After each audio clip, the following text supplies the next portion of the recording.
साथियों, आप देख रहे हैं आपकी और आपकी फैमिली की सेहत से जुड़ा शो मेडिकली स्पीकिंग और मैं हूं आपके साथ समर।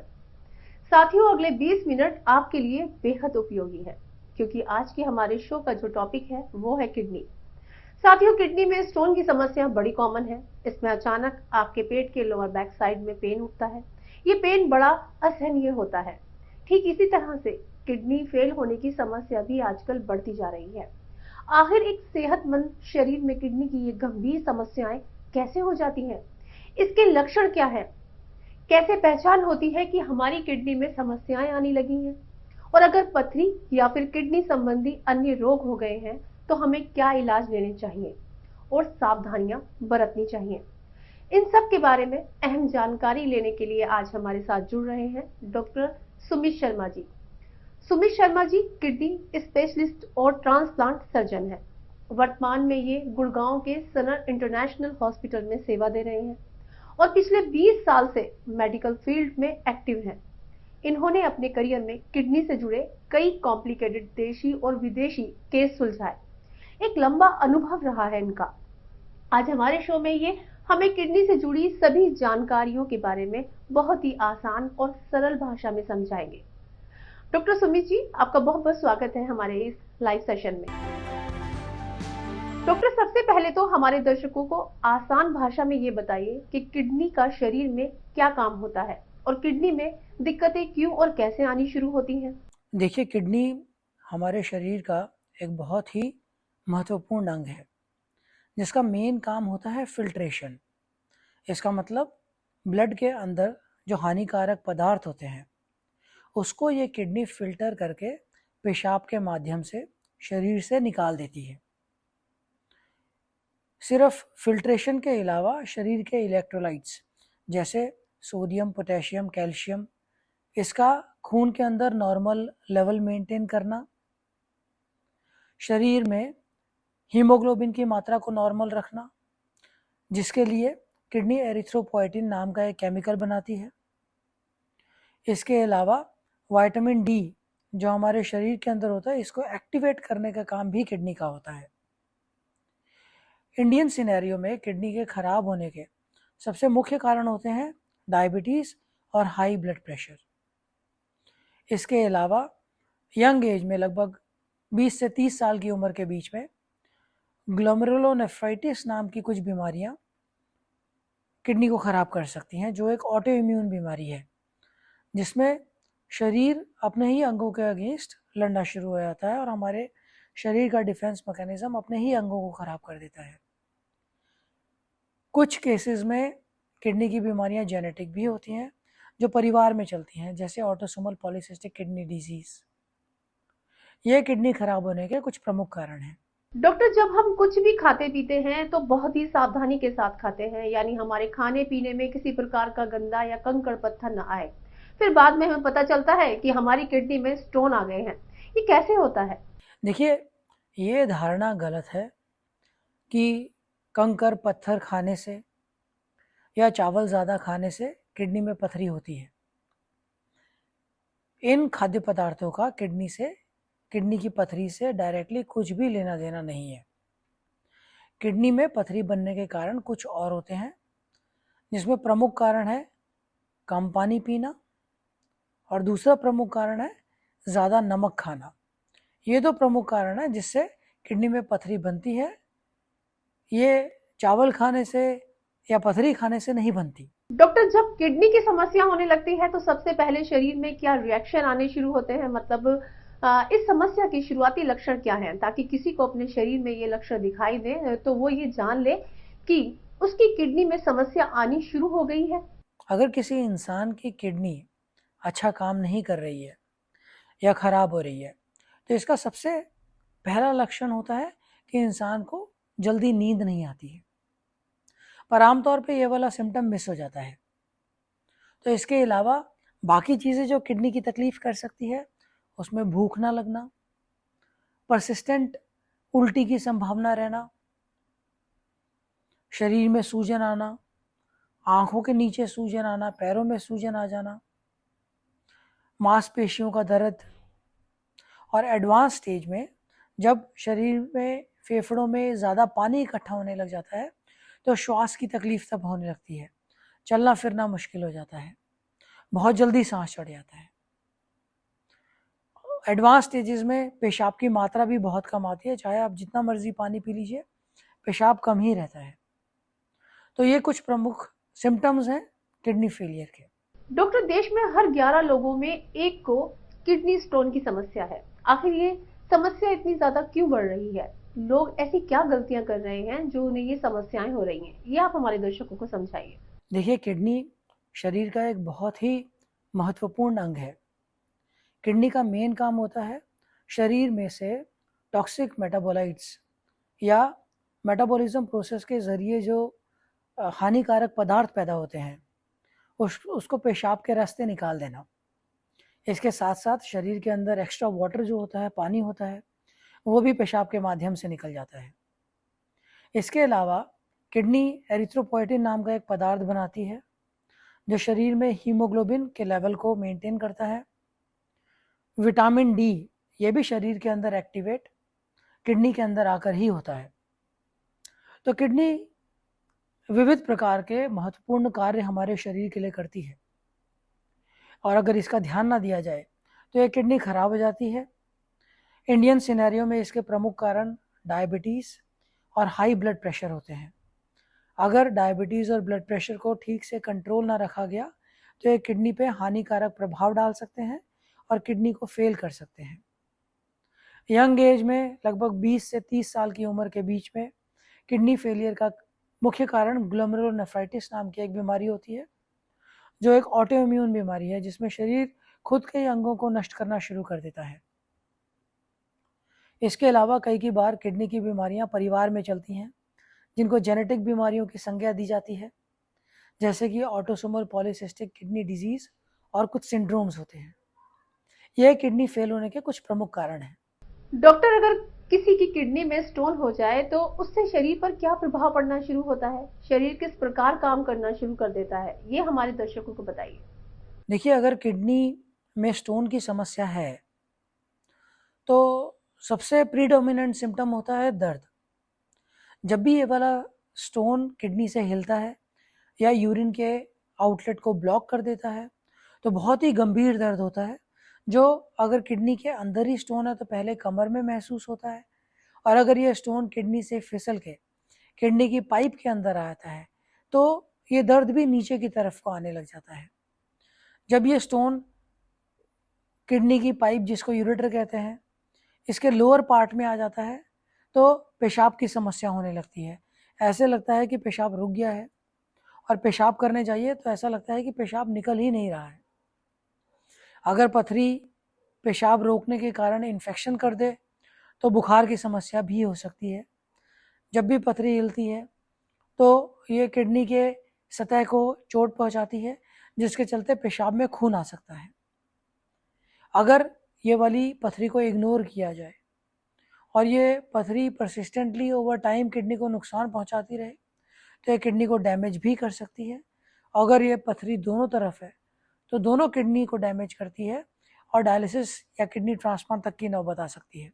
डॉक्टर, आज के समय में किडनी की समस्या बहुत तेजी के साथ लोगों में फैल रही है। आखिर किस प्रकार किडनी की समस्या से बचा जा सकता है? इसके बारे में हमें थोड़ा सा खुलकर बताइए। देखिए, किडनी की समस्या से बचने का सेपरेटली कोई फॉर्मूला नहीं है।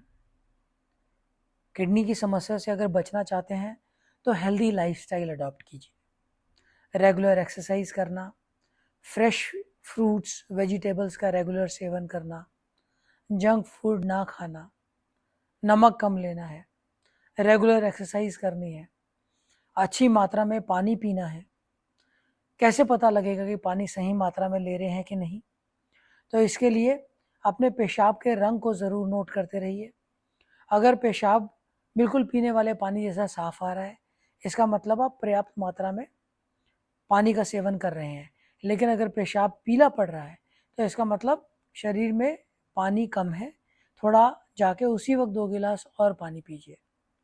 अगर आपको ऐसी कोई बीमारी है जो किडनी में समस्या पैदा कर सकती है, जैसे बीपी, शुगर या पथरी, तो इसका सही समय पर इलाज करना, नियमित रूप से इलाज करवाना और बीपी और शुगर को कंट्रोल करके रखना, और अगर पथरी की समस्या है तो उसको समय रहते निकलवा लेना, ये ज़रूरी है।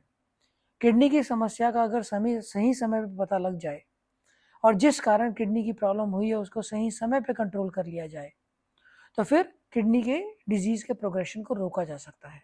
डॉक्टर, ऐसा कौन सा फास्ट फूड होता है जिसके कारण ये किडनी की समस्या बढ़ने के आसार ज्यादा होते हैं? जरा इन सब के बारे में बताइए ताकि दर्शकों को भी पता चले कि आखिर ये किडनी की समस्या पैदा कैसे हो जाती है। देखिए, जैसे मैंने बताया कि किडनी की समस्या से बचना है तो खाने को सिंपल रखना है, कम नमक वाला, फ्रेश खाना। जंक फूड और फ्रोज़न फूड, ये दो चीज़ें, नमक काफ़ी मात्रा में इनमें होता है, तो ये वाली चीज़ें का सेवन करने से डेफिनेटली प्रॉब्लम्स हो सकती हैं, ब्लड प्रेशर की भी और पथरी की समस्या भी बढ़ सकती है। इसके अलावा आजकल यंग जनरेशन में फैड है फूड सप्लीमेंट्स लेने का, बॉडी बनाने के लिए अत्यधिक मात्रा में प्रोटीन लेना, क्रिएटिन लेना, BCAA नाम के कुछ सप्लीमेंट्स होते हैं, ये सारे लेना अधिक मात्रा में लिए जाएं तो ये डेफिनेटली किडनी को नुकसान पहुंचाते हैं। आजकल तो लोग बॉडी बिल्डिंग करने के लिए इवन टेस्टोस्टेरोन के इंजेक्शंस ले रहे हैं, ये बहुत ही हार्मफुल ट्रेंड है। प्रोफेशनल बॉडी बिल्डिंग के अंदर ये अलाउड है, वो लोग करते हैं, अंडर मेडिकल सुपरविजन करते हैं, उसकी बात अलग है। लेकिन आजकल एमएचओस बिना मेडिकल सुपरविजन्स के जिम जाके सिर्फ फैशन के तहत टेस्टोस्टेरोन के इंजेक्शंस ले रहे हैं, ये बहुत हार्मफुल ट्रेंड है और ये किडनी फेलियर का यंग एज में एक प्रमुख कारण भी है। प्रोटीन सप्लीमेंट्स वगैरह लीजिए, लेकिन आपके वजन के हिसाब से शरीर को जितनी आवश्यकता है उससे अधिक सेवन मत कीजिए।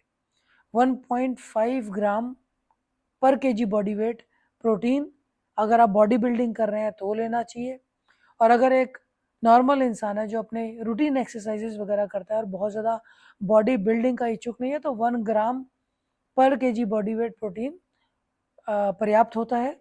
इससे ज़्यादा अधिक प्रोटीन्स का या एक्स्ट्रा सप्लीमेंट्स का सेवन मेरे हिसाब से नहीं करना चाहिए। डॉक्टर, किडनी को स्वस्थ रखने के लिए हमें हमारे खान पान में क्या बदलाव करने चाहिए? वो कौन कौन से फल हैं जिनसे किडनी स्वस्थ रहती है और सही ढंग से अपना काम करती है? देखिए, किडनी को स्वस्थ रखना है तो नमक कम से कम लेना चाहिए, हो सके तो बहुत ज़्यादा बॉडी बिल्डिंग प्रोडक्ट सप्लीमेंट्स इनका यूज़ ना कीजिए। Fresh fruits, vegetables, fruit juices, ये बहुत ही अच्छा सोर्स है विटामिन्स और मिनरल्स का, जो आपकी किडनी को स्वस्थ रखने में मददगार होते हैं।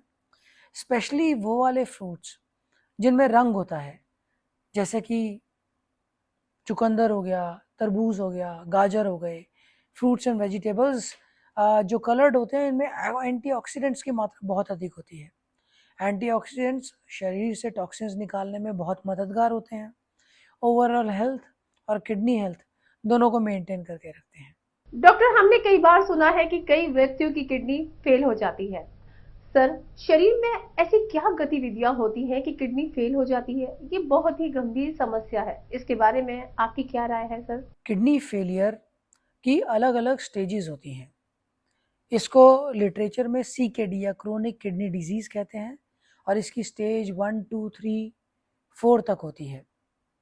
अब किडनी फेलियर जब ज़्यादा प्रोग्रेस हो जाता है तो इसको एंड स्टेज रीनल डिजीज कहते हैं। तो अगर किसी को क्रोनिक किडनी डिजीज है या किडनी फेलियर है तो इसका मतलब ये नहीं है कि किडनी ने पूरी तरह काम करना बंद कर दिया है। अगर अर्ली स्टेज में किडनी डैमेज को पकड़ लिया जाए तो इसको प्रोग्रेस होने से बचाया जा सकता है। इसके लिए जिस कारण किडनी फेल हो रही है उस कारण को कंट्रोल करना बहुत ज़रूरी है। जैसे डायबिटीज़, BP, इसके कारण किडनी फेल हुई है तो बहुत रेगुलर मॉनिटरिंग कीजिए और इस BP और डायबिटीज़ को कंट्रोल में रखिए। इसके अलावा हीमोग्लोबिन के लेवल को नॉर्मल मेंटेन रखना ज़रूरी है। अगर वज़न ज़्यादा है तो प्लीज़ वज़न को कंट्रोल कीजिए, ठीक मात्रा में पानी का सेवन कीजिए। खाद्य पदार्थ जो किडनी पे ज़्यादा लोड डालते हैं, एक्सेसिव प्रोटीन वाले, उनका सेवन ना कीजिए। इससे किडनी के फेलियर को प्रोग्रेस होने से बचाया जा सकता है। डॉक्टर, किडनी में स्टोन या किडनी फेल होने के बाद व्यक्ति को क्या-क्या सावधानियां बरतनी चाहिए ताकि वो फिर से सेहतमंद हो सके? देखिए, किडनी की समस्या इसका प्रेवलेंस डेफिनेटली काफ़ी बढ़ता जा रहा है। इसके मेन कारण जैसे मैंने बताया कि किडनी फेल होने के प्रमुख कारण diabetes, blood pressure, glomerulonephritis, stone disease या जेनेटिक डिजीज़ होती हैं। इनके अलावा खराब लाइफस्टाइल ये भी बहुत इंपॉर्टेंट कंट्रीब्यूट करता है किडनी की समस्याओं के लिए। जैसे आजकल के समय में बहुत ज़्यादा फ्रोज़न फूड खाना, जंक फूड खाना, इनके अंदर नमक की मात्रा बहुत ज़्यादा होती है और नमक ज़्यादा होने के कारण बीपी भी बढ़ता है और किडनी में स्टोन बनने की संभावना भी बढ़ जाती है। एक्सरसाइज ना करना, वज़न बहुत ज़्यादा रखना, नियमित रूप से पानी नहीं पीना, अपने स्वास्थ्य का ओवरऑल ध्यान नहीं रखना, इन सारे कारणों से किडनी की समस्या का प्रेवलेंस बढ़ता जा रहा है। इसके अलावा आजकल हेल्थ स्क्रीनिंग भी रेगुलर हो रही है, जिससे ये समस्या पकड़ में भी ज़्यादा आती है। तो ओवरऑल किडनी की तकलीफ के नंबर्स के बढ़ने के ये सब प्रमुख कारण हैं। डॉक्टर, हमने ऐसा सुना है कि एक व्यक्ति के शरीर में दो किडनियां होती हैं। जब एक खराब हो जाए तो उसके बाद ही दूसरी वाली किडनी अपना काम करना शुरू करती है। क्या ये सच है?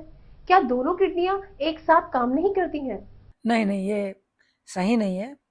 शरीर में दो किडनियां होती हैं और दोनों लगभग बराबर काम करती हैं आजीवन। ऐसा नहीं है कि जब एक किडनी खराब हो जाए तभी दूसरी किडनी काम करना शुरू करती है, ये गलत है। ये ज़रूर सत्य है कि अगर किसी की एक किडनी खराब हो जाए और खराब होने के बाद निकाल दी जाए, तो जैसे दोनों किडनियां मिलकर 100% काम करती हैं, जब एक किडनी निकाल दी तो एक बची हुई किडनी 50% काम कर रही है। तो वो अकेली किडनी 100% के बजाय धीरे धीरे अपने काम को बढ़ाती है और 80% तक अकेले काम करने इतना लग जाती है। ये नहीं है कि जब दोनों किडनियां शरीर में है तो एक ही किडनी काम करेगी, पर अगर किसी कारण शरीर में से एक किडनी निकाल दी जाए तो पार्शली उस किडनी का काम भी वो अकेली बची हुई किडनी करना शुरू कर देती है, लगभग 80% तक, पर वो 100% का भी नहीं होता। डॉक्टर, किडनी की यही समस्या अगर किसी प्रेग्नेंट महिला को हो जाए तो उस महिला पर और उसके बच्चे पर इसका क्या असर पड़ता है? क्या बच्ची को या फिर उसकी माँ को जान का खतरा बन सकता है? नॉर्मली अगर किसी महिला को किडनी फेलियर है तो प्रेगनेंसी होने की संभावना बहुत कम होती है। कई बार प्रेगनेंसी अगर कॉम्प्लिकेट हो जाए तो उसमें प्री एक्लेम्सिया, एक्लेम्सिया नाम की कुछ तकलीफ होती है जिसमें बीपी बढ़ जाता है और किडनी फेल हो सकती है। प्रेगनेंसी की एक कॉम्प्लिकेशन एक्यूट कॉर्टिकल नेक्रोसिस होती है, इसके कारण भी दोनों किडनियां फेल हो सकती हैं। तो डेफिनेटली इसका माँ और बच्चे दोनों पे दुष्प्रभाव तो पड़ता ही है। बच्चे का गर्भ में रहते रहते ही किडनी फेलियर के कारण निधन हो जाना संभव है। बच्चा लो बर्थ वेट भी पैदा हो सकता है और चूंकि माँ की भी किडनी फेल हो गई है तो बच्चे के डिलीवरी के बाद माँ को भी अगर एंड स्टेज रीनल डिजीज है तो किडनी ट्रांसप्लांट की आवश्यकता पड़ सकती है। तो हाँ, डेफिनेटली माँ और बच्चे दोनों पे किडनी फेलियर का दुष्प्रभाव बहुत होता है। डॉक्टर, किडनी खराब होने की स्थिति में किडनी ट्रांसप्लांट किया जाता है। सर, इस पूरे प्रोसेस में लगभग कितना खर्च आ जाता है और जिस व्यक्ति की किडनी ट्रांसप्लांट की जाती है उसे फिर से स्वस्थ होने में कितना समय लगता है? अगर किडनी फेलियर इतना एडवांस हो गया है कि वो एंड स्टेज रीनल डिजीज में चला गया है तो इस अवस्था में मरीज को या तो डायलिसिस या किडनी ट्रांसप्लांट की ज़रूरत पड़ती है। किडनी ट्रांसप्लांट आमतौर पे एक विलिंग ब्लड रिलेटिव देता है। इंडियन लॉ के अंतर्गत सिर्फ खून का रिश्तेदार ही किडनी दान कर सकता है। किडनी प्रत्यारोपण के ऑपरेशन में खर्चा हॉस्पिटल टू हॉस्पिटल वेरी करता है, पर अमूमन 6 से 8 लाख का खर्चा होता है ऑपरेशन का। और इसके बाद हर महीने आपको दवा लेनी होती है और ये दवा ज़िंदगी भर लेनी होती है, जिसका खर्चा इनिशियली तो थोड़ा ज़्यादा होता है, लगभग 7 से 10 हज़ार रुपये तक, पर जैसे जैसे समय बीतता है तो दवा कम होती जाती है और इसका खर्चा भी कम होता जाता है। किडनी ट्रांसप्लांट के बाद जिस इंसान की किडनी ट्रांसप्लांट हुई है उसको पहले 3-1 महीने तक थोड़ी ज़्यादा एहतियात बरतनी होती है, क्योंकि पहले 3 महीने में इन्फेक्शंस की संभावना ज़्यादा होती है। पर जैसे जैसे समय बीता है और प्रत्यारोपण की हुई किडनी शरीर के अंदर अच्छे से फिट हो जाती है और शरीर उसको एक्सेप्ट कर लेता है, तो उसके बाद नियर नॉर्मल लाइफस्टाइल रहता है इस मरीज़ का। वो अपनी जॉब पे रेगुलर जा सकता है, सोशलाइज कर सकता है। सिर्फ अगर किसी बहुत ज़्यादा भीड़ भाड़ वाले इलाके में है तो वहाँ पर मास्क पहन लें तो थोड़ा प्रिकॉशन अच्छा रहेगा। और इसके अलावा अगर आपकी कंपनी में या परिवार में कि कोई इंसान ऑलरेडी वायरल इलनेस सर्दी ज़ुकाम से सफ़र कर रहा है तो बेहतर है उसके नियर कांटेक्ट में ना जाएं। सिर्फ इतनी ही प्रिकॉशन लेनी होती है, अदरवाइज लाइफ लगभग नॉर्मल होती है। साथियों, आज के शो में डॉक्टर सुमित शर्मा जी ने बताया कि किस प्रकार हमारी किडनी में समस्या पैदा होती है, वो चाहे किडनी स्टोन की हो या फिर किडनी फेल होने की समस्या हो। अगर ये समस्या हो जाए तो हमें क्या क्या सावधानियां बरतनी चाहिए, खान पान में हमें क्या बदलाव करने चाहिए ताकि हम हमारी किडनी को सेहतमंद रख सके। साथियों, बीमारी कभी भी बताकर नहीं आती। शरीर में बीमारियां कभी भी पैदा हो सकती है, बस हमें जरूरत है उन बीमारियों से बचने की और उसमें सावधानी बरतने की। डॉक्टर सुमित शर्मा, हमारे दर्शकों के साथ ये जानकारी साझा करने के लिए आपका बहुत बहुत शुक्रिया। चलिए, आज के लिए इतना ही। मिलते हैं जल्द आपसे अगले शो में एक नई बीमारी और उसके समाधान के साथ। जाने से पहले आपसे हमेशा की तरह एक ही बात कहूंगी, अपना और अपने परिवार की सेहत का ख्याल रखिए। स्वस्थ रहे, मस्त रहे, मुस्कुराते रहे। नमस्कार।